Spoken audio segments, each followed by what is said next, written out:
আসসালামু আলাইকুম, সবাই কেমন আছেন? আশা করি ভালো আছেন।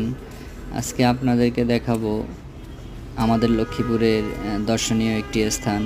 এটা হচ্ছে সাইফিয়া দরবার শরীফ। মান্দারি নিবাসী জনাব পীর কামাল মোহাম্মদ সাইফুল ইসলাম সিদ্দিকী ১৯৯২ সালে এ দরবার শরীফ প্রতিষ্ঠা করেন। এটা লক্ষ্মীপুর থেকে মৌজু চৌধুরীহাট যেতে হাতের বাম পাশে পড়ে। দর্শনীয় জায়গাগুলোর মধ্যে লক্ষ্মীপুরের এটা অন্যতম। এর মধ্যে রয়েছে মাদ্রাসা, মসজিদ এবং একটি খানকা শরীফও রয়েছে। ২০১০ সালে একটি খানকা শরীফ প্রতিষ্ঠিত করেন। তো